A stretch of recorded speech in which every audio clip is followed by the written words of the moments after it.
तो आपको क्या लगता है कि सीबीएसई बोर्ड एग्जाम्स में कहाँ पर बच्चे सबसे ज्यादा लूज करते हैं मार्क्स? तो मैंने कई सारे लोगों की आंसर शीट खुद से देखी है, तो ऐसा कुछ भी नहीं होगा कि आप गाने लिख दो तो मार्क्स मिल जाएंगे। क्या सच में कोई जिसने कुछ नहीं पढ़ा है वो लास्ट 30-40 डेज में अपना रिजल्ट जो है इम्प्रूव कर सकता है? बोलते हैं मैं पिछले 10 साल के पेपर लगाऊंगा, क्यों लगाएगा भाई? नहीं जरूरत है। सीबीएसई ने अपना एक कॉम्पिटेंसी टर्म लाया ही 2022 में। ये सीबीएसई बोर्ड एग्जाम का पैटर्न है ये पूरा। एग्जैक्टली सीबीएसई का ब्लूप्रिंट है एक तरीके से कि पेपर बनता कैसे। एनसीईआरटी का क्या रोल होता है बोर्ड में? तो 80 मार्क्स के पेपर में 40 मार्क्स बच्चा कर सकता है अगर वो सिर्फ एनसीईआरटी पेपर से देखे। 3 कुछ और टिप्स और ट्रिक्स जो फॉलो कर सकते हैं जल्दी सारा सिलेबस खत्म करने के लिए। क्या एनसीईआरटी की वैल्यू एवरी ईयर बढ़ रही है या कम हो रही है? सब्जेक्ट वाइज अगर हमें ये टाइम डिवाइड करना है तो वो प्रायोरिटी कैसे दें, किस सब्जेक्ट को कब दें? सपोजली आपके पास 20 दिन है, 30 दिन है या 40 दिन है, इसको आप डिवाइड करो 1:2:1 के रेशियो में। जो बच्चे हैं 5 सबसे बड़ी गलतियां क्या करते हैं आपसे या किसी दूसरे एजुकेटर से पढ़ने में यूट्यूब पर? स्पैम करते हैं कि that teacher is best, that teacher is best. तो बहुत डर्टी प्रैक्टिसेस भी होती हैं, उस चक्कर में कभी मत पढ़ना कि इनकी बहुत फैन फॉलोइंग है तो यही बेस्ट है। बोर्ड्स इंटेलिजेंस टेस्ट है या स्ट्रैटेजी टेस्ट? Strategy test. और क्या हम ये लास्ट 40 डेज पढ़कर 50 डेज पढ़कर 100% मार्क्स स्कोर कर सकते हैं? एग्जामिनर जो होता है वो पेपर में सबसे पहले चीज क्या देखता है? PYQ versus SQP। आई मस्ट से सैंपल पेपर। सेकंड में जो कि बहुत पॉपुलर है, जो बहुत सारे एजुकेटर्स ने फैला दी है कि आपकी हैंड राइटिंग बहुत अच्छी होनी चाहिए तभी आपके मार्क्स आएंगे। ऐसा नहीं है।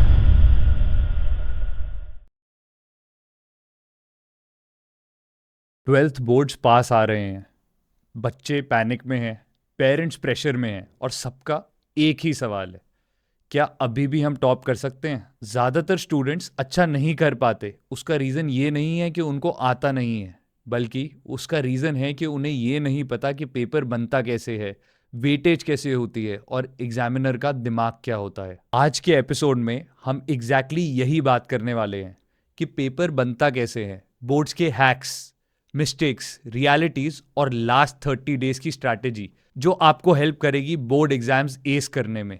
YouTube versus tuition, one shot lectures और बहुत सारी चीजें। आज हमारे साथ है पढ़ले Akshay. More than 1.2 million followers on YouTube और वो इतने बच्चों को रोज बोर्ड्स के बारे में ही सिखाते हैं। ये मोटिवेशन नहीं है, ये एग्जाम फोकस्ड मार्क्स लाने की असली स्ट्रैटेजी है। अगर बोर्ड्स मैटर करते हैं ये एपिसोड मिस मत करना। Padhle Akshay on school cast with Avyakt. Welcome Akshay भाई, Padhle Akshay to school cast with Avyakt. Thank you so much sir. How are you? Very well भाई, बहुत अच्छा लग रहा है क्योंकि अभी तक हम स्कूल प्रिंसिपल्स और एजुकेशन इंडस्ट्री के ऑफिशियल से बात करते थे। आज हम एक यंग एजुकेटर के साथ हैं। आप 22 ईयर्स के हैं और इतनी एजुकेशन बांटते हैं लोगों में, अपने बारे में थोड़ा सा बता सकते हैं? So myself Akshay, as you all know. मेरे प्लेटफॉर्म का नाम पढ़ले अक्षय है। तो हमारा वेबसाइट भी पढ़लेअक्षय.com नाम से है, हमारा एप्लीकेशन भी है पढ़ले अक्षय नेम से ही।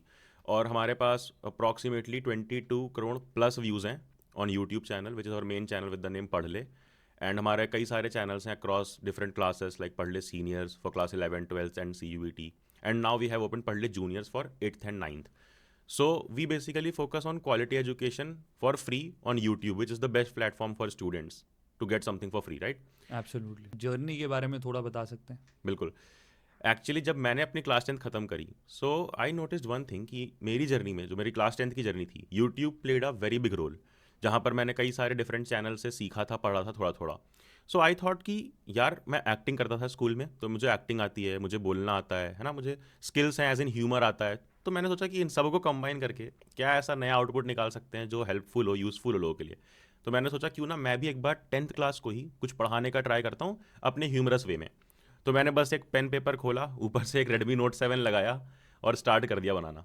तो तब तो कुछ समझ में नहीं आया, बट धीरे धीरे धीरे धीरे with improvisations, now after almost 5.5 years we have achieved this 1.2 million something subscribers. Amazing. आप कहाँ से आते हैं, थोड़ा उस बारे में बताएंगे? I come from a very very humble background from Uttar Pradesh, Prayagraj. Okay. जो अभी रिसेंटली कुंभ मेला की वजह से काफ़ी ज़्यादा रील्स पे वायरल है। बिल्कुल। सो वहाँ पर एक इलाका है झूसी, जहाँ पर मेरा फैमिली है।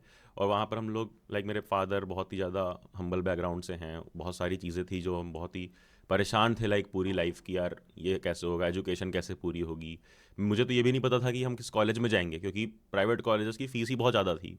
स्कूलिंग किसी तरह से हुई बड़ी मुश्किल से, फिर उसके बाद एजुकेशन मुश्किल से कंप्लीट करी हमने। एंड अब मेरा यही मोटिव है कि यार जितनी प्रॉब्लम मैंने फेस करी है बाकी लोग ना फेस करें, बाकी लोग फ्री एजुकेशन यूट्यूब पर ले पाएँ। तो आपको, आपकी जो ऑडियंस है वो अक्षय सर बोलते हैं, अक्षय भैया ही बोलते हैं, मैं तो अक्षय भैया ही भैया हूँ बोलते सबका। हैं, ठीक है। तो अक्षय भैया, अभी जो सबसे कॉमन टॉपिक है, सबसे ट्रेंडी टॉपिक है, वो है एग्जाम्स, बिल्कुल। Board exams 2026। हम्म। तो क्या आपका उस पर है कि 2 बोर्ड एग्जाम्स वाला भी आ रहा है, राइट। तो आपका क्या ओपिनियन है उस पर? सबसे पहले तो सर, मैंने देखा था कि आपके चैनल पर सर भी आए थे, लाइक कंट्रोलर ऑफ सीबीएसई या एग्जाम्स, तो हमने उन पर भी कई सारी वीडियोस बनाई है। उनका जो ये फैसला था इस बार 2 एग्जाम वाला, जो उन्होंने एक 3 घंटे का पूरा एक वो किया था सेशन या स्कूल के सभी प्रिंसिपल्स के साथ, तो उसको मैंने समराइज़ किया था अपनी 10 मिनट की वीडियो में। वो काफ़ी अच्छी चली वीडियो, वही मैं भी आज भी समराइज़ करूंगा कि यार आपको ये देखना होगा 2 एग्जाम्स हैं, और खुद बता दिया गया है रूल्स में कि पहले एग्जाम में आपको करने ही पड़ेंगे 3 सब्जेक्ट्स, तभी आप दूसरे के लिए अलाउड हो। तो दूसरा वाला एक इंप्रूवमेंट एग्जाम है। करेक्ट। पहले एग्जाम में आप सारे सब्जेक्ट्स अटेम्प्ट करो, उसके बाद यू कैन सी, क्योंकि रिजल्ट तो आ ही जाएगा इस बार जल्दी, उसके बाद यू कैन सी कहाँ पर मुझे इंप्रूवमेंट चाहिए, तब आप उस हिसाब से उस सब्जेक्ट में अपना सेकंड एग्जाम दे के आओ। और वैसे भी बेस्ट ऑफ 2 चुना जाएगा, तो बिल्कुल। बिल्कुल भी हेजिटेट नहीं करना चाहिए दूसरा एग्जाम देने के लिए। एंड ये बहुत ही अच्छी चीज़ हुई है, क्योंकि कई सारे बच्चे प्रेशर नहीं भी लेते हैं तो पेरेंट्स बना देते हैं कि यार बोर्ड एग्जाम्स हैं ये वो करके। अब तो पेरेंट्स भी चिल रहेंगे कि ठीक है यार, चल तेरे पास 2 चांसेस हैं, एक बार नहीं भी हो पाया। कई सारे बच्चों का सर मैंने अपने पिछले 5 साल के एक्सपीरियंस में देखा है कि वो ना एक्चुअल रीज़न की वजह से एग्जाम में अच्छा नहीं परफॉर्म कर पाते। लाइक कई लोगों का मान लो हाथ फ्रैक्चर हो गया, एक्सीडेंट हो गया कोई मेजर, या कुछ भी हो गया, तो उनका नहीं हो पाता है परफॉर्मेंस। या कई लोग बहुत ही ज़्यादा फोबिक होते हैं पढ़ाई वाली चीज़ से या वो एटमॉस्फियर से एग्जाम हॉल के। एक बार वो अगर एग्जाम अटेम्प्ट करेंगे तो वो हैबिचुअल हो जाएंगे, दूसरा एग्जाम वो और अच्छा दे पाएंगे, ऐसा मैं बिलीव करता हूँ। बिल्कुल। तो आपको क्या लगता है कि सीबीएसई बोर्ड एग्जाम्स में कहाँ पर बच्चे सबसे ज़्यादा लूज करते हैं मार्क्स? राइट। सबसे ज़्यादा सर लूज़ करते हैं अपनी प्रिपरेशन के टाइम पे, अगर आप पूछो तो वो है एक्टिवली ना पढ़ना। मैंने खुद के चैनल पे एक रीसेंट पॉडकास्ट किया था, उसमें एक टॉपर ने भी यही बोला, वो बड़ी प्यारी बच्ची थी, उसने भी बार बार ये बात पे फोकस किया कि यूज़ एक्टिव लर्निंग। आजकल हम सब पैसिव लर्निंग कर रहे हैं, हमने यूट्यूब खोल दिया, हम ये सीख गए, ये कोर्स ले लिया, ये सीख गए, वो चीज़ देख ली, वो सीख गए। बच्चा दिन से रात सर बैचेस ले ले रहा है, यूट्यूब पे पढ़ रहा है, शॉर्ट फॉर्म में लेक्चर्स देख रहा है, इंपॉर्टेंट क्वेश्चंस भी वो यूट्यूब पे देख रहा है। आप जब तक क्वेश्चंस खुद सॉल्व नहीं करोगे, लगाओगे नहीं, आपको मालूम नहीं पड़ेगा कौन सा फॉर्मूला कहाँ यूज़ करना है, कौन सी ट्रिक कब लगानी है, किलोमीटर पर आवर को मीटर पर सेकंड में कैसे करना है कन्वर्ट, तो आपको नहीं समझ में आएगा। तो यूज़ एक्टिव लर्निंग किसी भी स्पेस में हो, आप रिवीजन कर रहे हो तब भी एक्टिवली करो, क्वेश्चन कर रहे हो तब भी एक्टिवली करो, तभी आप जाकर के अच्छे मार्क्स ला पाओगे। यही सबसे मेजर गलती है इस टाइम पर, because of too many resources. क्योंकि देखने से आप कभी भी सीख नहीं सकते हैं। Exactly sir. हमें लगता है कि हम सीखते हैं। मैंने अपने बोर्ड एग्जाम्स 2015 में दिए, हम्म। तब हमें मुश्किल लगता था, बट अब हम देखते हैं कि इतनी डिस्ट्रैक्शन तब इतनी नहीं थी। यूट्यूब ऑफ कोर्स था, बट इतने लोग पढ़ाने वाले, इतने ओपिनियंस, अलग अलग चीज़ें नहीं थी, तो वो शायद ज़्यादा बेटर टाइम था। आई Right, डोंट नो। तो right. क्या आपको लगता है बोर्ड्स एक लक का गेम है? नो सर, बोर्ड्स बिल्कुल भी लक का गेम नहीं है। खासकर अब जब 2 एग्जाम होने वाले हैं तब तो बिल्कुल भी लक का गेम नहीं है, वो चीज़ बिल्कुल मिनिमाइज कर दी गई है। और अब तो आराम से आप अच्छी स्ट्रैटेजी फॉलो करो, तो ये बिल्कुल स्ट्रैटेजी का गेम है, लक का नहीं। बट बहुत बार हम डिस्कस करते हैं, मैं भी अपने बोर्ड्स के टाइम पे करता था, आज भी लोग बोलते हैं कि आप अच्छा आंसर लिखो, उसके बाद आप कुछ भी रैंडम स्क्रिबल करके आ जाओ, गाना लिख दो या कुछ भी कर दो, तो आपको बीच में मार्क्स मिल जाते हैं। क्या ये सच है? बिल्कुल भी नहीं सर, बिल्कुल भी नहीं। मैंने तो कई सारी आंसर शीट्स मंगवाई है अपने स्टूडेंट्स के लिए। लाइक बच्चे स्टूडेंट्स जो है ना वो अप्लाई करते हैं इंप्रूवमेंट के लिए, तो उसमें मैंने कई सारे लोगों की आंसर शीट खुद से देखी है। तो ऐसा कुछ भी नहीं होगा कि आप गाने लिख दो तो मार्क्स मिल जाएंगे। हल्का आपने गलत भी लिख दिया तो भी हाफ मार्क्स कट जाएगा। आजकल बहुत स्ट्रिक्टली टीचर्स जो भी चेक कर रहे हैं कॉपी, जो इवेल्युएटर्स हैं, वो इवेल्युएशन करते वक्त जो मार्किंग स्कीम मिलती है उसको फॉलो करते हैं प्रॉपरली। तो आपको एक बार खुद भी पिछले साल के प्रीवियस ईयर पेपर के सीबीएसई की वेबसाइट पे जाओ, मार्किंग स्कीम दिख जाएगी, उसको देखो कि मार्किंग स्कीम में क्या लिखा है, क्या लाइन लिखने पे कितने मार्क्स मिल रहे हैं, क्या मिस करने पे कहाँ मार्क्स कट रहे हैं। ओके। तो आप सीख जाओगे कि टीचर्स क्या देख करके चेक करते हैं कि आपको क्या मिस नहीं करना है। तो ये गलती तो बिल्कुल मत करना कि गाने लिख करके आ जाओ, वरना सैयारा तू तो बदले या ना बदले तेरा रिजल्ट बदल जाएगा बिल्कुल। ठीक बात है। आपने जैसे बताया कि सीबीएसई की वेबसाइट पे प्रीवियस ईयर के क्वेश्चंस हैं और मार्किंग स्कीम पता चल जाता है, तो ऐसी कौन से 3-4 इंपॉर्टेंट वेबसाइट्स हैं जहाँ से मैं कुछ बोर्ड्स के बारे में ज़्यादा जान सकता हूँ? Right. So number 1 is CBSE की वेबसाइट cbsc.nic.in। उस पर जाओ, आप अकेडमिक वाले सेक्शन पर जाओ, वहाँ पर जा करके आप रिसोर्सेज के अंदर देखो, प्रीवियस ईयर पे जाओ, प्रीवियस ईयर क्वेश्चन में सबसे पहले मार्किंग स्कीम देख लो। ओके। ये समझने के लिए कि एग्जैक्टली आपको कैसे लिखना है। टीचर्स क्योंकि वही देख करके चेक करने वाले हैं, टीचर बिल्कुल भी इस चीज़ पे सब्जेक्टिव नहीं रहेगा कि अरे यार बच्चे ने लिखा तो है, दे देता हूँ मार्क्स, उसको अलाउड ही नहीं है। उसे तो चेक करना है मार्किंग स्कीम के हिसाब से। तो आप वो देख लो कि किस तरह की वर्डिंग, किस तरह की लैंग्वेज, किस तरह की प्रेजेंटेशन सीबीएसई वाले चाहते हैं, वैसे ही आप लिखो। दूसरी वेबसाइट है एनसीईआरटी की किताबें जो लेटेस्ट वाली है। कई बच्चे परेशान होते हैं कि भैया लेटेस्ट में क्या अलग है। अरे यार, एक पीडीएफ तुम खुद डाउनलोड करके देख लो। तो एनसीईआरटी वाली वेबसाइट एक हो गई। तीसरी वेबसाइट है हमारी खुद की पढ़लेक्चर.com। उस Okay. पर जाओ, आपको फ्री में क्विज मिलेंगे। वो टाइम बेस्ड क्विज हैं। तो टाइम के हिसाब से जब आप लगाओगे क्विज, तो आपको मालूम पड़ेगा कि कौन सा सही कर रहा हूँ मैं, कौन सा गलत। क्योंकि हमारी वेबसाइट पे प्रॉपर एनालिसिस भी मिलता है कि किस सेक्शन में आप इंप्रूव कर सकते हो, किस में आपको कम टाइम लगा, ज़्यादा टाइम लगा। तो वहाँ पर जाके आप फ्री में कर सकते हो। वहाँ पर फ्री में मैंने सैम्पल पेपर्स भी डाल रखे हैं, ओके क्योंकि कई बच्चे नहीं खरीद पाते हैं, तो वो भी यूज़ कर सके। फोर्थ वेबसाइट आई मस्ट से कि भाई आप जाओ, सीबीएसई की एक वेबसाइट है दीक्षा करके, ओके। तो वहाँ भी कई सारे क्वेश्चंस हैं, वो भी आप देख सकते हो अगर आपके पास टाइम है तो। प्रॉब्लम ये है कि आजकल जब मैं भी बहुत लोगों से इंटरेक्ट करता हूँ जो 12th में है, तो पता ये चलता है कि इंस्टाग्राम से उनको इतनी हैबिट है कि कोई सब कुछ ही उन्हें एक स्पून फीडिंग कर रहा है, तो उन्हें राइट, खुद जाके कुछ नहीं खोलना है। एग्जैक्टली। अगर आप सोचो, मैंने तो जब बुक बनाई थी ना, अपनी बुक की जर्नी में भी मैंने यही सीखा था कि बुक जो भी पब्लिशर्स बना रहे हैं, बड़े बड़े पब्लिशर्स, मैंने अभी बैक स्टेज आपसे बात भी करी थी, नाम नहीं लूंगा मैं अभी, बट सारे पब्लिशर क्या वो खुद से बना रहे हैं? आपको भी पता है नहीं। मेजरली वो क्वेश्चंस अलग अलग रिसोर्सेज से कलेक्ट कर रहे हैं, थोड़ा बहुत डेटा मैनिपुलेशन कर रहे हैं, नंबर्स चेंज कर रहे हैं, आंसर लिख रहे हैं और बना दे रहे हैं क्वेश्चन। तो आप खुद भी कर सकते हो ये चीज़। जब मैंने अपनी खुद की बुक बनाई थी तो मैंने भी यही किया, बेस्ट बेस्ट रिसोर्सेज देखे, वहाँ से किस तरीके से हम इसको कॉम्पिटेंसी क्वेश्चंस में कन्वर्ट कर सकते हैं वो किया, और तब बनाई थी। इसीलिए बुक इतनी अच्छी चली भी थी। तो अगर एक बच्चा चाहे आज के दिन पर, तो वो फ्री रिसोर्सेज इतने सारे पड़े हैं ना कि उसको अलग अलग किताबें ढूंढनी नहीं पड़ेगी या खरीदनी नहीं पड़ेगी। वो चाहे तो आराम से कर सकता है कंप्लीट। और प्लस आजकल आपके पास एआई है, आपके एग्जैक्टली, पास रिसर्च करने के लिए इतना इजी हो गया है कि थोड़ा एफर्ट आप डालेंगे तो आप बहुत आगे निकल सकते हैं। बिल्कुल।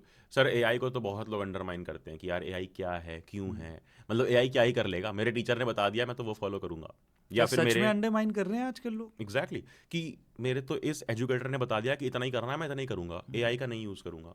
यार एआई का यूज़ करना बहुत इंपॉर्टेंट है।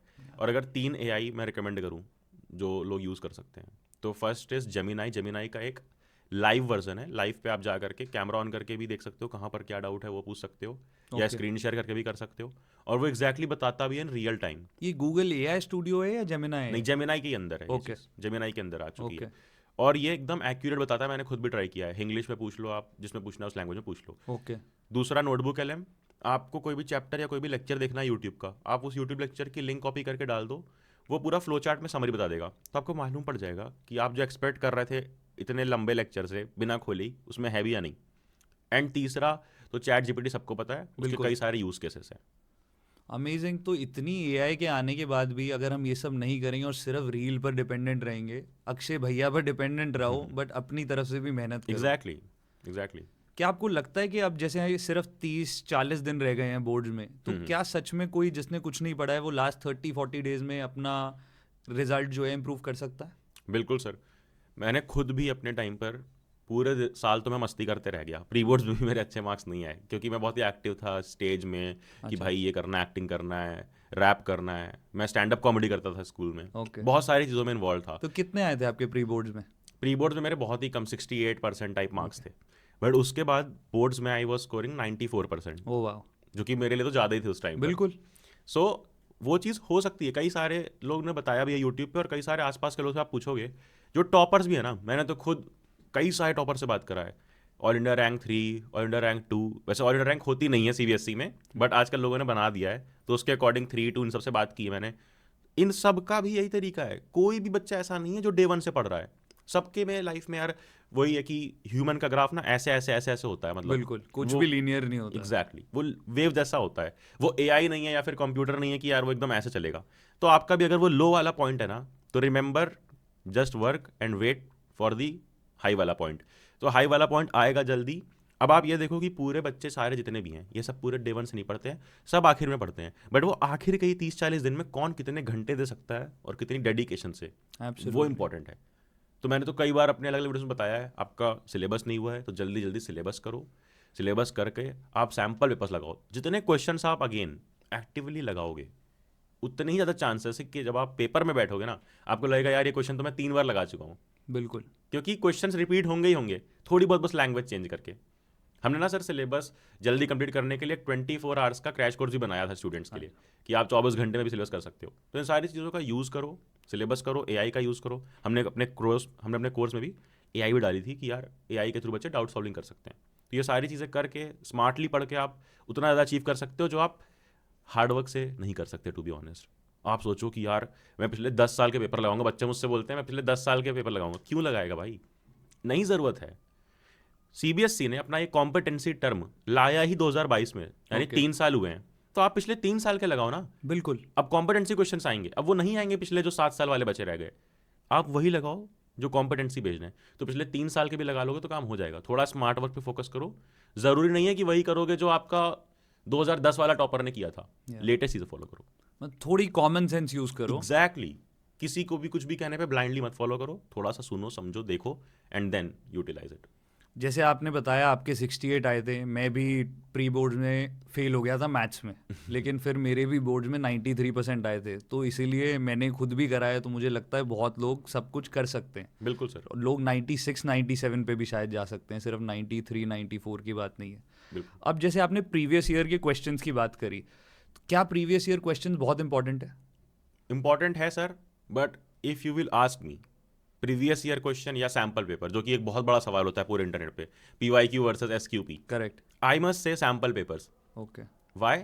CBSE हर साल थोड़े थोड़े ट्वीक्स करता आता था अपने पैटर्न में, बट इस साल तो उन्होंने पूरा पैटर्न ही चेंज कर दिया है क्लास 10th का। बेसिकली उन्होंने क्या किया, सेक्शन डिवाइड कर दिया है कि अब केमिस्ट्री अलग, फिजिक्स अलग, बायोलॉजी अलग, उसी तरह से हिस्ट्री, सिविक्स, इकोनॉमिक्स और ज्योग्राफी अलग अलग। ओके। तो क्यों ना हम लेटेस्ट पैटर्न को प्रैक्टिस करके जाएं, ताकि 3 घंटे में ये पूरे कंप्लीट पेपर को आपको करना पड़ेगा।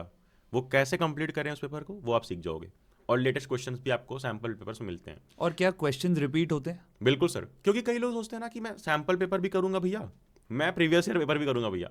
यार अगेन आई एम सेइंग, जितने पब्लिशर्स को तुम सोचते हो कि मैं ये खरीद लूँ वो खरीद लूँ, मैं सबसे मिल चुका हूँ, मैं जानता हूँ वही प्रीवियस ईयर कोई थोड़ा बहुत ट्वीक करके सैम्पल पेपर्स बनाए जाते हैं। तो आप अगर सैम्पल पेपर्स कर रहे हो वो अच्छी चीज़ है, उसमें सब कुछ इंक्लूडेड होता है, जो भी ब्रांड पे आपको बिलीव है लो और सॉल्व करो एक्चुअल में।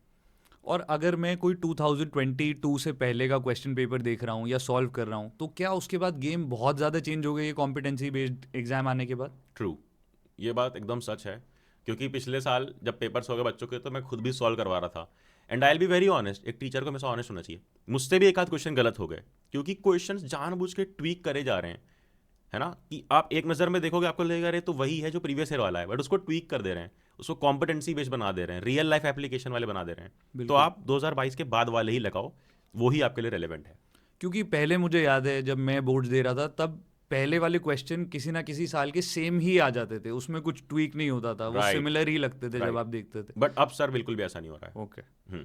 और CBSE का पेपर जो बोर्ड एग्जाम होता है वो डिज़ाइन कैसे होता है? CBSE क्या थॉट प्रोसेस रखता है और कैसे डिज़ाइन करता है? ओके, सो इस चीज़ के लिए, क्योंकि मुझे पता था कि ये सवाल तो आप पक्का पूछने वाले हो, कि आप इतना बताते रहते हो अपने यूट्यूब चैनल पे, एक बार हमारी ऑडियंस को भी बताओ कि पेपर कैसे बनाए जाते हैं। बिल्कुल। तो इसी चीज़ के लिए मैंने एक फोल्डर बनाया है, ओके। और वो फोल्डर मैं ले करके भी आया था। Okay. I ask my team कि वो फोल्डर ले करके आए प्लीज़, एंड प्लीज़ वो फोल्डर देना आप।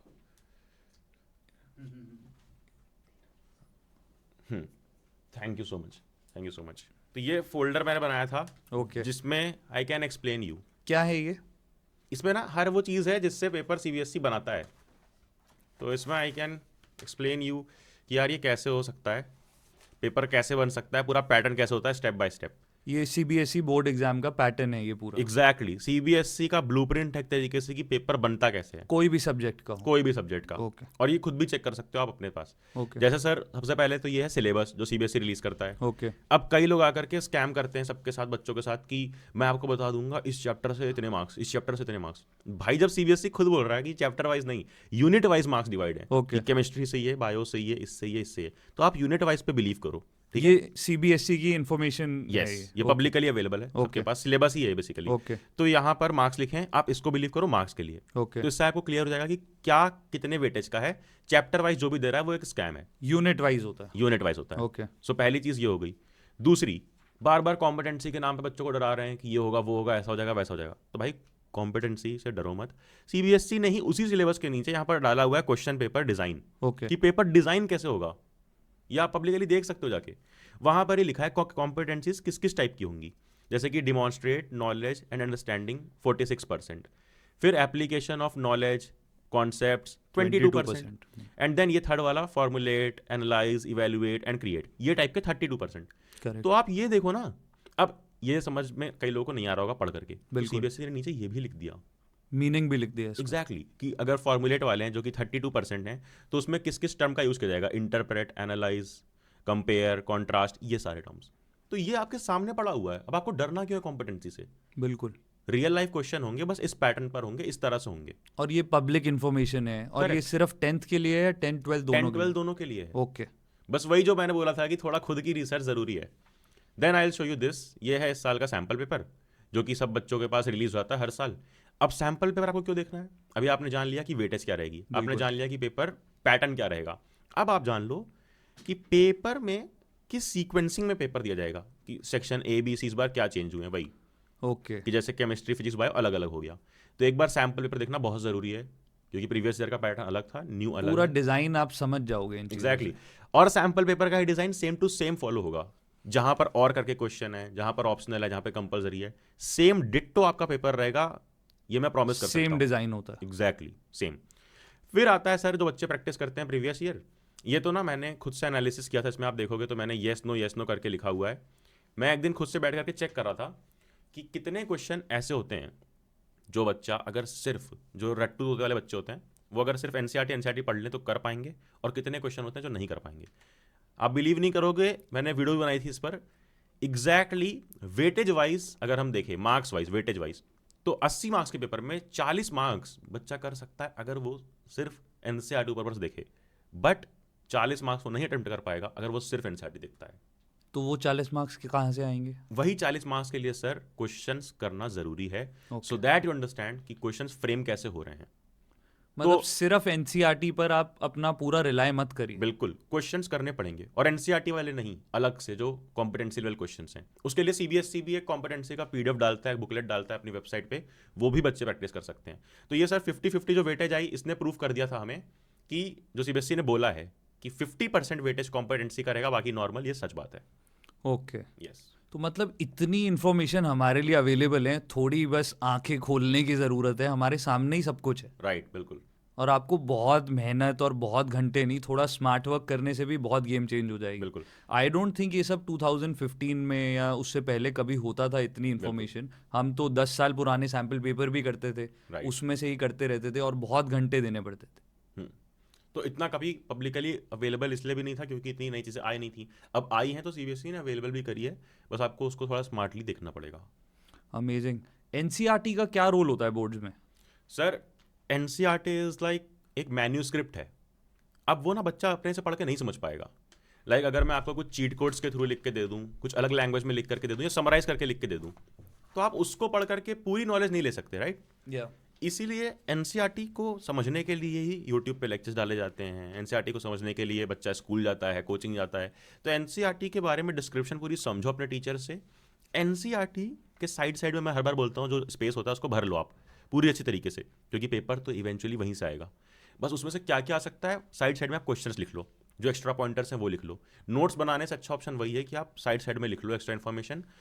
बार बार एनसीईआरटी देखने से एक फ़ायदा ये होता है ना कि हमारी एक फोटोजेनिक मेमोरी होती है, कि यार बार बार एनसीईआरटी देख रहा ना, हमें याद होता है कि अच्छा इस पेज नंबर में ये डायग्राम था, इस डायग्राम के बगल में ये था, और ये वाला क्वेश्चन यहाँ से आया है, अच्छा ये वाली गैस इस बबल के साथ बनी हुई थी, तो वो हमारे दिमाग में आता है। तो एनसीईआरटी जब बार बार पलटोगे, इंस्टेड ऑफ कि आप अपने नोटबुक को फ्लिप करो, तो आपको बेटर अंडरस्टैंडिंग मिलती है, मेमोरी आपकी स्ट्रांग होती है। बट क्या सिर्फ स्ट्रॉन्ग मेमोरी करने से हम एक बार बोर्ड में एग्जाम्स लाएंगे, इसका कुछ फ़ायदा है अगर हमें कॉन्सेप्चुअली अंडरस्टैंडिंग नहीं है? अगेन द आंसर इज वही 50-50%। 50% पेपर तो आप कर लोगे इस तरह से एनसीईआरटी से, बट जब तक आप क्वेश्चन नहीं करोगे 50% नहीं कर पाओगे। मतलब सिर्फ रटने पर और सिर्फ इन चीज़ों में ध्यान मत दो, समझने की कोशिश भी करो। अगर पेज नंबर और क्वेश्चन सिमिलर भी लगा, अगर समझ ही नहीं आएगा, आप सॉल्व कैसे करोगे? एग्जैक्टली। तो एनसीईआरटी और बाकी जो बुक्स होती हैं जो बच्चे करते हैं, उसमें क्या डिफरेंस है? सर एनसीईआरटी जो है और बाकी बुक्स हैं, जो रेफरेंस बुक्स बोलते हैं, रिफ्रेशर्स बोलते हैं हम लोग, वो क्या होती है, बस एनसीईआरटी का डिस्क्रिप्शन होता है। बट लोग बोलते हैं कि मत पढ़ो, मत पढ़ो इन दिस सेंस कि पेपर तो एनसीईआरटी से आएगा, आप क्यों पढ़ रहे हो रिफ्रेशर? बट आई मस्ट से कि आप पढ़ो। एनसीईआरटी सर बहुत समराइज है, बहुत छोटी है, आप ना पिछले 30 दिन में अपने लास्ट कर सकते हो एनसीईआरटी कंप्लीट। ओके। बट अगर आपको पूरे साल पढ़ना है तो आपको थोड़ी एक्स्ट्रा नॉलेज चाहिए होगी, आपको थोड़ा डेप्थ चाहिए होगा अपनी 11th क्लास का, जहाँ आपको चूज़ करना है between PCM, PCB, commerce, humanities. अब वहाँ पर अगर आपको थोड़ा पता ही नहीं है कि आगे जाके सब्जेक्ट्स आपके दिखने कैसे वाले हैं, तो आप सही चॉइस नहीं कर पाओगे। इसलिए रिफ्रेशर्स का यूज़ करो थोड़ी एक्स्ट्रा नॉलेज के लिए, सो दैट एक फाउंडेशन बिल्ड हो फॉर अपर क्लासेस।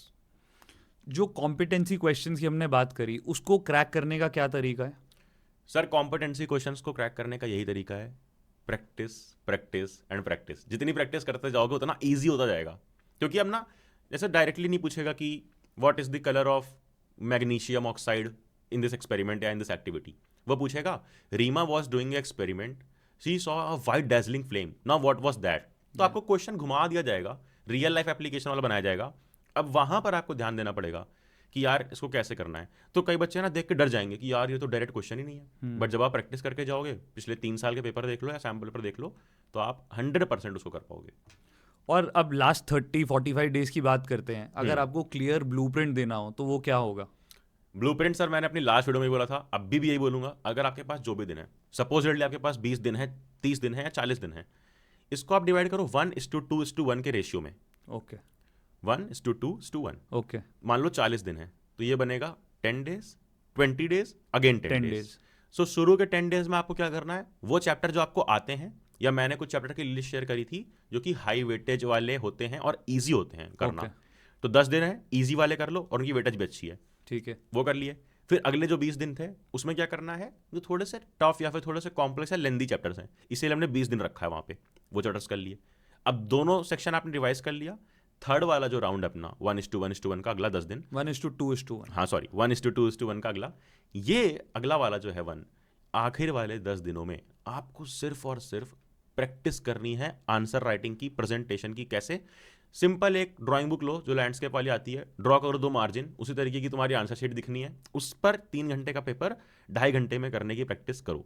ओके बस ये 3 स्टेप सिंपली जिसने कर लिए, वो 110% अपना पेपर जल्दी खत्म करेगा और पूरा खत्म करेगा मतलब 40 दिन में हम प्रिपेयर हो आराम सकते हैं से पूरे सर, तरीके से। आराम से।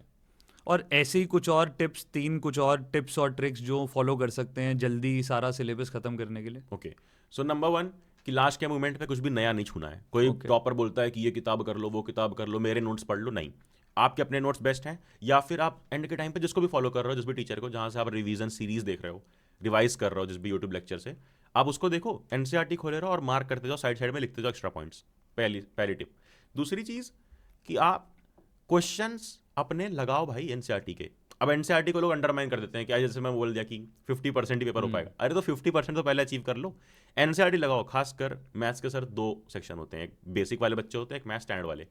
तो जो बेसिक वाले हैं उन्हें तो सिर्फ एनसीईआरटी लगानी है। ओके मैं स्कूल्स को भी अर्ज करूंगा कि बच्चों को कंप्लीट एनसीईआरटी आप लगवाओ। स्कूल में भी कई लोग बस मार्क करवा देते हैं कि ये 3 क्वेश्चन हमने कर दी क्लास वर्क कॉपी, अब 3 तुम होमवर्क करके लाओ। भाई छोटी सी एनसीईआरटी एटलीस्ट वो तो लगवा दो पूरी, एग्जाम्पल्स, क्वेश्चंस, बैक एक्सरसाइज सब कुछ करो, एनसीईआरटी पूरी करो, तब अगले किसी चीज़ पे जंप करना है।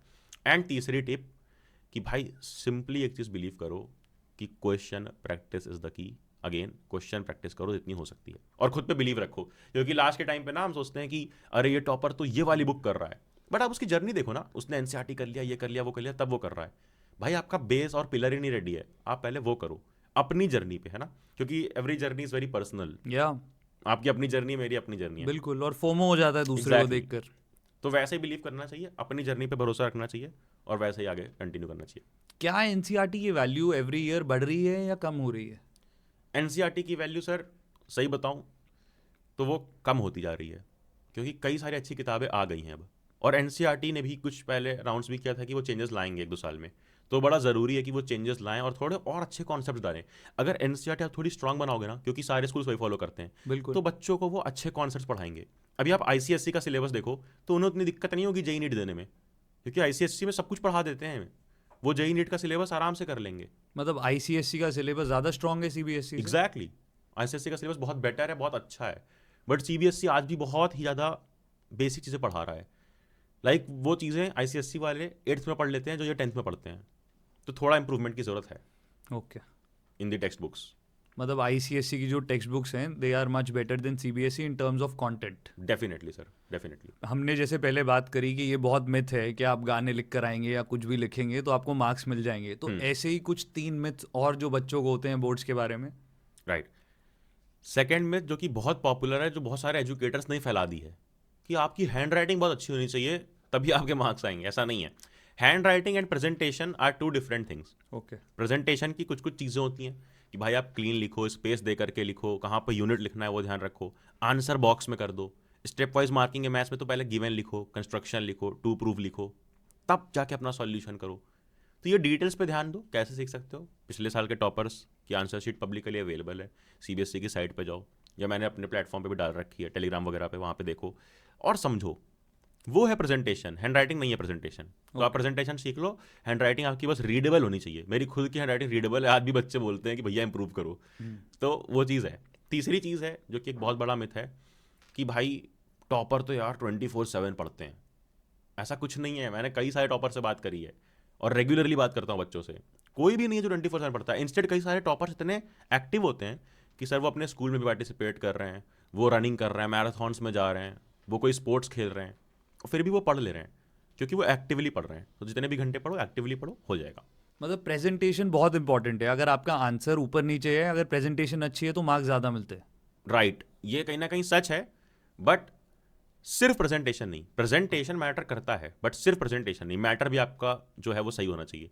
आप लैंग्वेज सब्जेक्ट में ऐसा बोल सकते हो कि हाँ इंग्लिश हिंदी में थोड़ा बहुत लाइन मिस भी हो गई तो प्रेजेंटेशन के बदले मार्क्स मिल जाएगा। बट आप सोचो साइंस में या मैथ्स में कैसे मिलेगा? तो वहाँ पर तो कि आंसर मालूम होना चाहिए आपको। और क्या हम ये लास्ट 40 डेज पढ़कर, 50 डेज पढ़कर 100% मार्क्स स्कोर कर सकते हैं? आजकल 100% का बहुत हाइप हो बहुत गई है। क्रेज है कि आपको 500/500 बिल्कुल। चाहिए। राइट। सो आई मस्ट से, जो एक बहुत ही फेमस कोट है कि shoot for the moon and then you will land up on the stars. Yeah. तो आप टारगेट वही रखो कि यार 98-99%, देन आपके 96-97 आएंगे।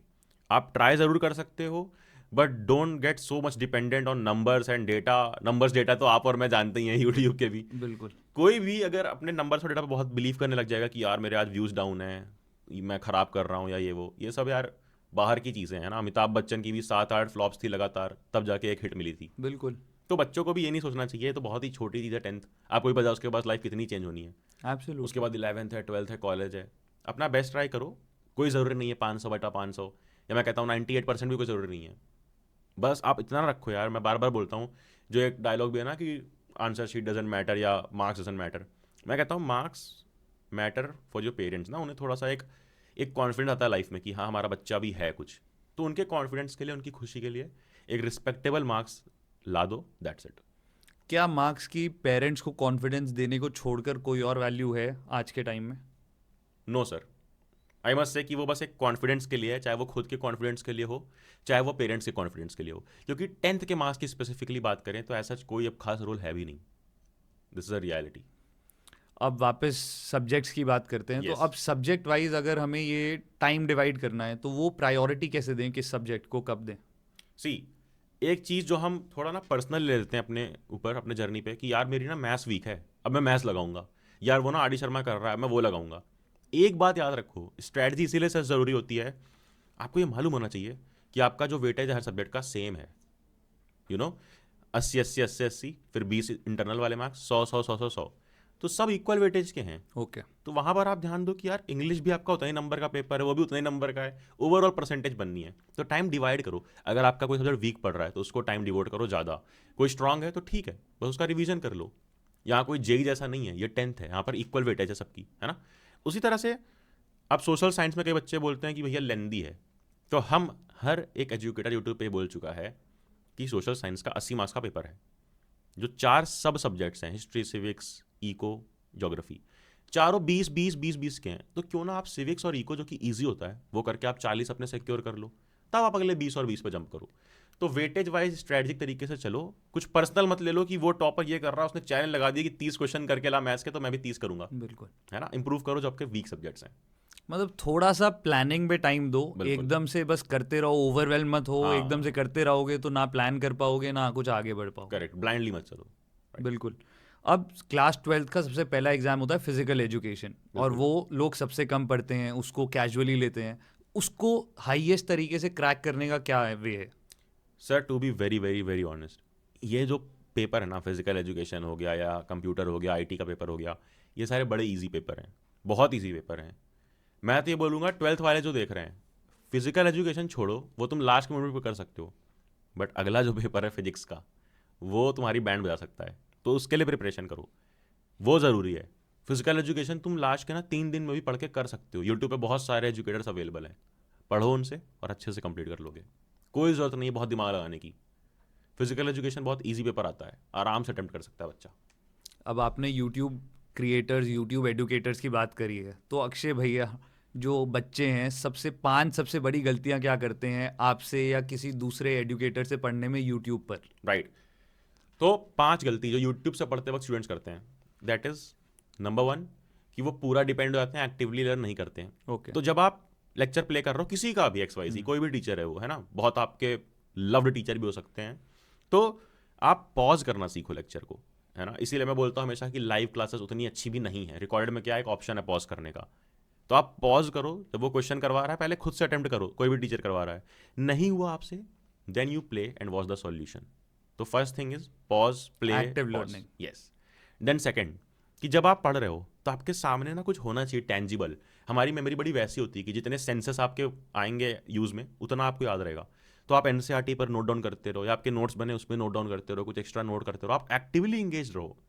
एक टैब पे बच्चे ने लगा रखा है लेक्चर और एक टैब पे पीछे बात कर रहा है व्हाट्सएप पे, हाय रिया खाना खाया तो ये चीज़ तो नहीं करनी है ना, पूरा इंगेज रहना है जितना आप इंगेज हो सकते हो। तीसरी चीज़ कि यार आप यूट्यूब से पढ़ते वक्त एक चीज़ प्लीज़ फॉलो करो, मैं ये पूरे इकोसिस्टम को बोलना चाहता हूँ कि आप नए टीचर्स को देखो, आप कल्ट मत बना लो कि यार मैं इसी से पढ़ूंगा उसी से पढ़ूंगा। भाई बहुत सारे लोग अपनी पूरी ज़िंदगी लगा दे रहे हैं यूट्यूब पे और वो बहुत अच्छा पढ़ाते हैं, आप एक बार ट्राई करो, नए टीचर से पढ़ो, नए लेक्चर्स खोलो। अगर जो हमने एनिमेटेड वाली सीरीज़ बनाई थी, कोई बच्चा अगर उस पर क्लिक ही ना करता तो आज मैं यहाँ ना बैठा होता। तो जो भी नए टीचर्स आ रहे हैं ना यूट्यूब पे, उनको भी सपोर्ट करो, सिर्फ इसलिए नहीं कि उनका ही फायदा करने जा रहे हो, आप दान नहीं करने जा रहे हो, क्या पता आपको वो अच्छा पढ़ा दें, कोई ट्रिक बता दें जो आपको पता ही नहीं है। बहुत सारे हिडन जेम्स हैं, आप यूट्यूब एक्सप्लोर करो और अलग अलग टीचर से पढ़ो। तो ये सारी चीज़ें ध्यान देनी पड़ेगी। फोर्थ आइल से कि यूट्यूब से देखते वक्त यार डाउट वगैरह क्लियर करने के लिए AI का यूज़ करो, अगेन टेक्नोलॉजी का यूज़ करो, सिर्फ यूट्यूब पे डिपेंड मत रहो, क्योंकि लाइव चैट में सिर्फ स्पैमिंग होती है यूट्यूब पे, this is a very big problem. Live chat में लोग अपने ही लोगों को लगा देते हैं कि बस हमारे बारे में लिखो, कई सारे तो दूसरे चैनल्स पर जाके स्पैम करते हैं कि that teacher is best, that teacher is best. तो बहुत डर्टी प्रैक्टिसेस भी होती हैं, उस चक्कर में कभी मत पढ़ना कि इनकी बहुत फ़ैन फॉलोइंग है तो यही बेस्ट हैं, या मैं इनसे लाइव पढ़ूंगा। तुम्हें जो प्रेफरेंशियल लगता है लाइव रिकॉर्ड वो पढ़ो। Again I will say the fifth गलती इज़ कि यार याद रखना एक चीज़ कि तुम्हारा रिजल्ट लेना, तुम्हारे वो स्पेशल टीचर, स्पेशल भैया, स्पेशल दीदी या स्पेशल मैम सर नहीं आएंगे, तुम्हारा रिजल्ट लेने तुम्हारे पेरेंट्स जाएंगे। तो अपने पेरेंट्स के लिए पढ़ो जहाँ से तुम्हें बेस्ट लगता है, बिल्कुल, है ना, उनके लिए पढ़ो अलग अलग रिसोर्सेज से, ताकि अच्छे रिजल्ट आए और पेरेंट्स को प्राउड फील कराओ। अब एक सब्जेक्ट के लिए यूट्यूब पर क्या एक ही टीचर को फॉलो करना नहीं चाहिए सर, या मल्टीपल को करना आई हैव चाहिए? ऑलरेडी आंसर्ड कि यार अलग अलग टीचर्स को फॉलो करो। क्यों? एक ही सब्जेक्ट के लिए, हाँ, एक ही टॉपिक के लिए। एक ही सब्जेक्ट के लिए। Why I am saying this, एक सब्जेक्ट का किसी ने हो सकता है वन शॉट अच्छा पढ़ा दिया हो, उसकी कोई रिवीजन सीरीज कोई और अच्छा बना सकता है, उसकी कोई NCERT डिकोडिंग सीरीज कोई और अच्छा बना सकता है, उसकी कोई टॉप इंपॉर्टेंट क्वेश्चंस की सीरीज कोई और अच्छा बना सकता है, क्योंकि आपको भी पता है कि इंडिविजुअल इंसान हर चीज़ में परफेक्ट नहीं हो सकता। बट इतनी पैराडॉक्स ऑफ चॉइस है, इतने हजारों टीचर हैं, कैसे डिसाइड करें कि ये वाले सब्जेक्ट के लिए ये टीचर है, इसके लिए ये है?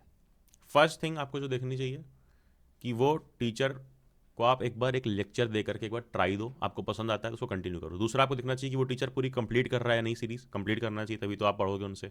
तीसरा चीज़ कि आप यार एक चीज़ याद रखो कि you have to use these resources, you don't have to be used, है ना, आपको यूज़ करने ये रिसोर्सेज। तो ब्लाइंड मत हो जाओ कि मैं इसी से पढ़ूंगा, जहाँ जहाँ अच्छा लगता है, जो जो लगता है वो पढ़ो। सारे टीचर्स अच्छे हैं, again I am saying this, सारे टीचर्स अच्छे हैं, इसी तरह से सारे एक्टर्स अच्छे हैं। लाइक रिसेंटली अक्षय खन्ना को कोई भी रिकॉग्नाइज नहीं कर रहा था बिल्कुल कि अक्षय खन्ना कौन है, अभी अक्षय खन्ना के वो बन रहे हैं कि भाई वो तो बेस्ट है, बेस्ट है, बेस्ट है। तो एक बार ट्राई करके तो देखो, दैट इज द थिंग। आपके हिसाब से टॉप 3 यूट्यूब पर एडुकेटर्स कौन है top 3 in the 10th space, class 10, in 10th and 12th? In 10th and 12th। तो नंबर 1 आई से कि मैं बात करता हूँ फ्री रिसोर्सेज की, जिन्होंने फ्री में सब कुछ दे रखा है। Number 1 I love is magnet brains, जहाँ पर फ्री में सब कुछ है। Magnet brains, yes. ओके, दूसरा फिजिक्स वाला, सबको पता है, उनके कई सारे चैनल्स हैं, आप किसी से भी पढ़ सकते हो। बिल्कुल। एंड तीसरा आई विल से जिन्होंने यूट्यूब पर सब कुछ फ्री में डाल रखा है, या फिर कह लो कंटेंट है काफ़ी सारा, तो एक चैनल है साइंस एंड फन, वो बहुत अच्छा करते हैं, तो वहाँ से आप पढ़ सकते ये हो। आशु आशु आशु भाई। Sir, okay yes. ओके। अब फिजिक्स वाला की बात हमने करी, हर कोई फिजिक्स वाला की बात करता है, फिजिक्स वाला और बाकियों में क्या डिफरेंस है? सर फिजिक्स वाला और बाकियों में एक ही डिफरेंस है कि फिजिक्स वाला के पास प्रोफेशनलिज्म है, फिजिक्स वाला के पास ट्रेंड टीचर्स हैं, क्वालिटी टीचर्स हैं, और बहुत बड़ी टीम है हर चीज़ टाइमली देने के बट लिए। शुरू अलग सर ने अपने फ़ोन अकेले। से ही किया था, आज राइट। वो यहाँ पर हैं, तो ऐसी कैसी जर्नी रही? बहुत लोग नहीं कर पाते हैं ऐसा। सर कभी कभी क्या होता है ना कि हम लोग बहुत ज़्यादा कंपेयरिंग वाले स्टेट में चले जाते हैं कि यार इन्होंने ये कर लिया, उन्होंने वो कर लिया। नो डाउट अलग सर ने जो किया वो एडटेक इंडस्ट्री को सच में चेंज कर दिया उन्होंने। आज लोग बात करने आ जाएंगे कुछ भी कि अरे अलग सर तो ये हैं, वो हैं, ऐसे हैं, वैसे हैं, बट सबको पता है कि उन्होंने जो किया ऑनलाइन स्पेस में, उसकी वजह से ही आज एक बच्चा जिसके पेरेंट की मंथली इनकम भी अगर 10,000 है ना, तो भी वो पढ़ सकता है, क्योंकि उनके कोर्स का ही साल भर का प्राइस 3-4 हज़ार है। तो महीने का आप मुश्किल से 400 रुपये दे करके भी पढ़ सकते हो, 500 रुपये दे करके भी पढ़ सकते हो। तो वो चीज़ ना एक सच में रिवॉल्यूशन है। उसके बाद तो यूट्यूब पे कई सारे रिवॉल्यूशन पर रिवॉल्यूशन आते रहते हैं। But back to the statement की बहुत कंपेयर करते हैं हम। अब कोई बोले कि कोई और फिजिक्स वाला क्यों नहीं बना, कोई और एक एडटेक का यूनिकॉर्न क्यों नहीं बना, तो सर सबकी अपनी जर्नी होती है, सबका एक बिल्कुल। पॉइंट होता है, एक वो ग्राफ होता है, एक वो फ्लो चार्ट होता है, जहाँ पर इमेजिन उसी सेम टाइम पे कई सारे एडटेक्स डूब रहे थे, उसी सेम टाइम पे कोविड था, उसी सेम टाइम पे फंडिंग मिली पीडब्ल्यू को, अलग सर को। सब कुछ सेम टाइम पे होना भी एक कोइंसिडेंस नहीं है ना।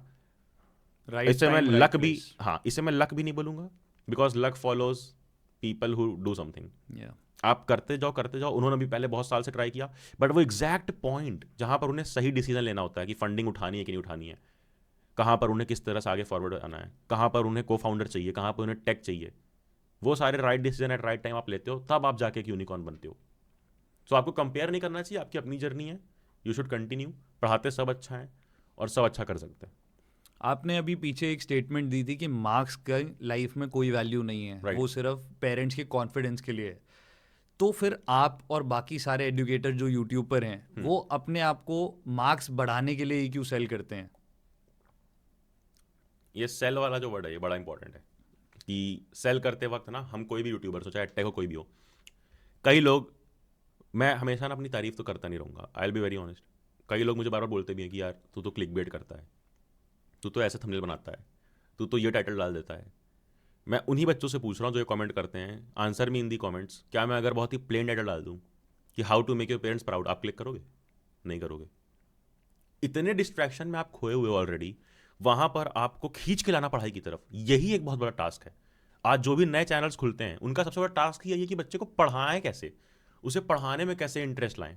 तो आपका कुछ एक ऐसा रखना पड़ेगा क्लिकबेट, जिसके बाद आप बच्चा क्लिक करे। अब अंदर आप क्या क्वालिटी देते हो वो डिसाइड करेगा कि आपके सब्सक्राइबर आएंगे या नहीं, या ग्रोथ आएगी या नहीं, या वॉच टाइम आएगा या नहीं, या फिर बच्चा आप पे बिलीव करेंगे या नहीं। तो सेल वाली जो बात थी सर कि हमेशा हम मार्क्स क्यों सेल करते हैं कि यार ये लाओ ये लाओ ये लाओ, तो जब तक आप एक उन्हें ड्रीम नहीं दिखाओगे ना किसी भी को, अगर मैं आपको ही नहीं बोलूँ कि you will be one day the biggest podcaster, you won't do it, right. सबके दिमाग में, लाइक शाहरुख खान से I am the best, I am the best, I am the best, सबके दिमाग में ये होता है यार कि I am the best, I have my own journey और मुझे ये बनना है। सो वो चीज़ रखनी पड़ेगी। अगर हम मार्क्स नहीं बोलेंगे, अगर हम बोलेंगे कि नॉलेज के लिए पढ़ो, तो कोई नहीं पढ़ेगा। ये बहुत सच बात है। मतलब हम एक ड्रीम सेल कर रहे हैं जो हमें पता है सच नहीं है। True true, but the process वो इंपॉर्टेंट है, क्योंकि देखो अगर आप मार्क्स को चेस करते हो, राइट, जैसे मैंने भी अपने लास्ट के मोमेंट पे पढ़ाई करके बहुत ज़्यादा मेहनत करके मार्क्स लाए 94% जो भी, फिर न्यूज़पेपर में इमेज आई टॉपर वाली, फिर पेरेंट्स बड़े खुश हुए। जो वो प्रोसेस था ना वो मेरे लिए इंपॉर्टेंट था। मार्क्स तो बाकी लोग सेलिब्रेट कर रहे थे, मेरे लिए तो वो एक नॉर्मल डे था, बट मेरे लिए प्रोसेस इंपॉर्टेंट था। क्योंकि जब आप एक हार्डवर्क करते हो किसी भी चीज़ के लिए, XYZ आप मार्क्स के लिए कर रहे हो मान लो, आप सीखते हो कि आप खुद को कैसे मैनेज करते हो, स्ट्रेस लेवल में कैसे मैनेज करते हो, टाइमली कैसे उठते हो, आप प्रेशर सिचुएशन में कैसे खुद को हैंडल करते हो, जब कोई और आपको मोटिवेट नहीं कर रहा आप खुद से अपने लिए कैसे चीयर करते हो। तो ये जो प्रोसेस है जो आपको सिखाएगा ना कहीं मार्क्स लाना भी आपको सिखा देता है लाइफ में कि जो चीज़ आपको नहीं पसंद है, पढ़ना किसी को नहीं पसंद है, जो चीज़ें आपको नहीं पसंद है वो चीज़ कैसे करनी है, क्योंकि लाइफ में बहुत बार आपको आगे ये करना पड़ेगा जो आपको नहीं पसंद होगा, बट वो आपके लिए ज़रूरी होगा at that point of time.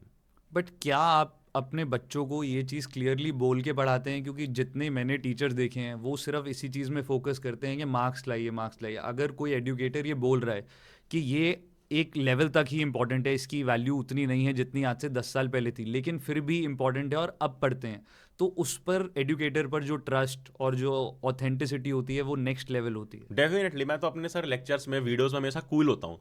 कई लोग मुझे कभी बार ये भी बोल देते हैं कि यार ये तो बहुत ही चिल बंदा है, ये नहीं पढ़ा पाएगा, क्योंकि उनकी एक पर्सोना होती है ना कि टीचर तो एकदम वो होना चाहिए, लाइक टाई लगा करके एकदम ऊपर तक टक करके आ गया कि हाँ चलो बच्चों आज हम पढ़ते हैं, आज हम पढ़ेंगे फोटोसिंथेसिस। लेकिन ऐसा नहीं है। अब एडटेक एड्यूटेनमेंट है, बच्चे को एंटरटेन भी करना पड़ेगा, रिटेंशन भी रखना पड़ेगा आपको, बच्चे को मज़ा भी आता रहे एंड तक लेक्चर के।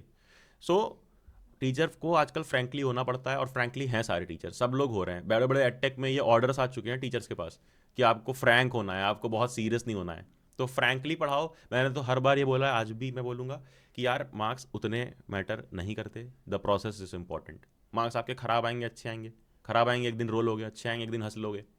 बस प्रोसेस कि आप पे सेल्फ कंट्रोल, आपका सीखना, आपकी मेहनत, वो आपको सिखा देगी एक लॉन्ग टर्म चीज़। जैसे I will take 2 more minutes कि यार लोग बोलते हैं ना school system is scam. Yeah.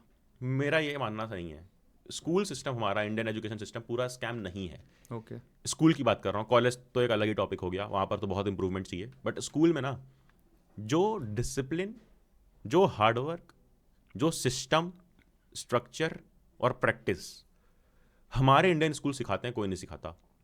लोग बोलते हैं कि अरे यार स्कूल तो फ्री होना चाहिए, हफ्ते में 3 दिन चले जाओ, या ऐसे कर लो वैसे कर लो। भाई हमारी कंट्री की पॉपुलेशन देखो, बहुत कंपटीशन आगे उस बच्चे को फेस करना है, तो उसको अभी से ट्रेन करना ज़रूरी है, अपनी टाइम मैनेजमेंट के लेके, अपनी चीज़ों को लेके, अपनी स्किल्स को लेके। हर एक चीज़ हमारा स्कूल सिखाता है। कहीं ना कहीं आज मैं जितना कंटेंट बना पा रहा हूँ, जितना अपना टाइम मैनेज कर पा रहा हूँ, मेरे स्कूल नहीं सिखाया है। हमारे स्कूल में तो सिखाते हैं कि तुम्हें होमवर्क कल करके लाना है टाइम पे, बिल्कुल। तुम्हें ये चीज़ें करके लानी है टाइम पे। तो हम कैसे अपने बोरिंग काम में इंटरेस्टिंग ढूंढते हैं चीज़ें, वो हमें स्कूल सिखा देता है, अगर आप पॉजिटिवली लो स्कूल को एक बार। आई थिंक प्रॉब्लम ये है कि स्कूल भी हमें चीज़ें, ड्रीम्स वो सेल कर रहा है जो कि आजकल के बच्चे, जेन जीज और न्यू एज जो बच्चे हैं टेक्नोलॉजी के साथ, they can read through the bullshit. कि मतलब इम्पॉर्टेंट ये नहीं है, अगर जो आजकल के लेटेस्ट स्कूल्स हैं जो सही तरीके से लोगों को बेच रहे हैं कि आपको स्कूल आना क्यों ज़रूरी है और स्कूल से आप असली में क्या सीखते हो, Right. वो वाले स्कूल्स आई थिंक बच्चे और अट्रैक्ट हो रहे हैं उनकी तरफ। राइट। तो कहीं ना कहीं वो न्यू जेन टीचर्स की, या फिर आप बोलो एक new gen thought thought process process की टू द टीचर्स, जो भी मैनेजर है स्कूल का, जो भी प्रिंसिपल है स्कूल का, आपको बताना पड़ेगा अपने टीचर्स को कि बच्चों को ऐसे ट्रेन करो, क्योंकि बच्चे, आपके पास 8 घंटे हैं, बाकी 12 घंटे वो कहाँ पे हैं? बाकी 12 घंटे वो इंटरनेट पे देख रहे हैं कि स्कूल इज़ नॉट कूल। या सो आपको थोड़ा उस तरीके से लेना पड़ेगा चीज़ों को। अब यूट्यूब की हमने बात करी, तो अब ट्यूशन वर्सेस यूट्यूब की बात करते हैं। Right. तो दोनों में क्या डिफरेंस है और कौन बेटर है? सर आई वोंट से कि कुछ बेटर है, क्योंकि ये बड़ी सब्जेक्टिव चीज़ है। क्या पता किसी को अपना ट्यूशन टीचर बहुत ही पसंद हो, बिल्कुल। वो बहुत ही फ्रैंक हो और बहुत ही अच्छा पढ़ाता हो, तो उसके लिए वो अच्छा है। किसी को क्या पता कोई ऐसे शहर के ऐसे कोने में हो ना जहाँ पर ट्यूशन टीचर ना मिल रहा हो, या कोचिंग मिल रही हो 1 घंटा ट्रैवल करने के बाद। भाई कोई बच्चा स्कूल से आ रहा थक के, 1 घंटा जाना 1 घंटा आना, 2 घंटे वो वहाँ वेस्ट कर रहा है, तो उसके लिए ऑनलाइन कोचिंग या फिर ऑनलाइन बैचेस या फिर ऑनलाइन प्लेटफॉर्म्स बेस्ट हैं। तो ये बड़ी सब्जेक्टिव चीज़ है। ओके, ट्यूशंस की नेगेटिविटीज़ क्या हैं जो यूट्यूब में नहीं है? ओके, अगर मुझे ऐसे रखना हो कि ट्यूशन से बेटर है यूट्यूब, फर्स्ट आपका ट्रैवलिंग टाइम और बाकी टाइम बचाता है।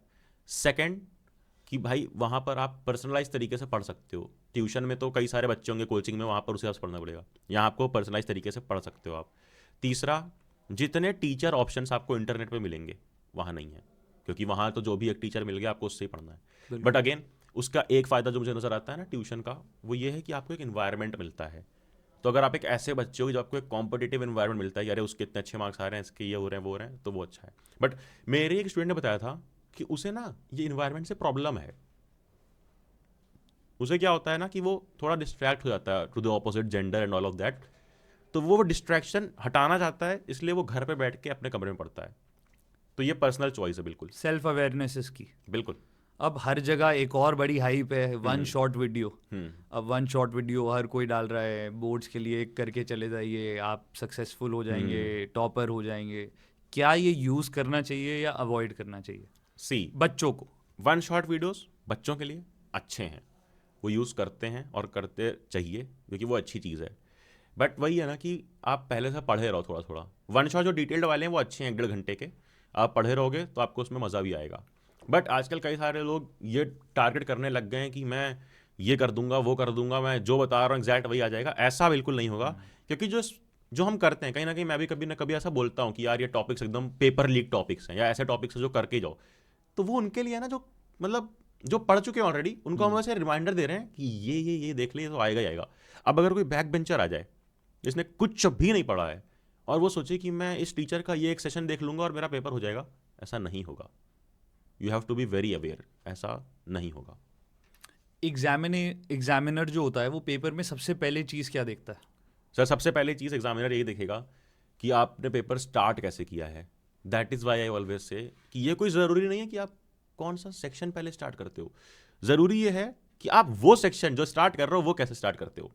तो बेटर ये है जो सेक्शन आपको आता है वही स्टार्ट करना पहले, और शुरू के 5-10 क्वेश्चन या मिनिमम 5 क्वेश्चन आपने सही किए हो, तो इसलिए जो बेस्ट क्वेश्चन है वो करना। अगर आपको शुरू में ही दिख गया कि एग्जामिनर देखता है पहले पेज में कितना लंबा सा कट पड़ा हुआ है, या पहले पेज में दिखता है कि गलत किया हुआ है, तो एक इंप्रेशन आता है उसको, वो जल्दीबाजी में चेक कर रहा है कि यार ये तो बड़ा बेलो एवरेज सा स्टूडेंट है, इसको ऐसे ही चेक करूंगा। बट अगर शुरू के 10 क्वेश्चन सही हो गए ना, तो वो भी देखता है कि इसके मार्क्स कहाँ काटूं, तो कहाँ काटूं ढूंढने के चक्कर में वो हर जगह मार्क्स देना पड़ता है उसे, क्योंकि वो सही है आंसर्स। बिल्कुल।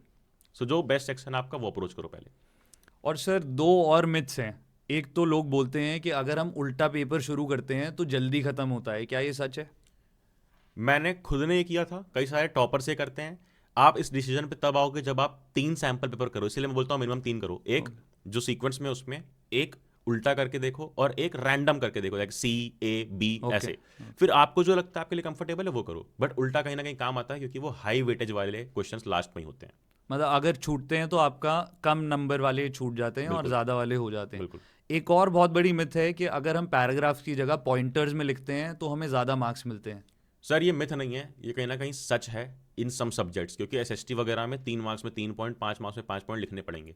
और आजकल साइंस में भी ना एक क्वेश्चन में सब क्वेश्चन है ABC करके, तो वहाँ आप पॉइंटर्स में अगर अलग अलग कैटेगराइज करके लिखोगे तो वहाँ पे आपको बेटर मार्क्स मिलेंगे। But this is not again true for subjective papers, जैसे कि जो लैंग्वेज वाले हैं, जैसे कि इंग्लिश हिंदी, वहाँ पर आपको करना पड़ेगा पैराग्राफ। साइंस सोशल मैथ्स में आप पॉइंट्स वगैरह में या यूनिट वाइज या कह लो एक तरीके से लिस्ट करके लिख सकते हो। मतलब subject to subject depends करता है। डेफिनेटली। बहुत सारी हमने इंटरेस्टिंग बातें आज Yes. करी एग्जाम्स को लेकर। अब लास्ट एक रैपिड फायर राउंड है आपके लिए, क्वेश्चन पूछूंगा, आपको जल्दी से आंसर करना है। I am ready.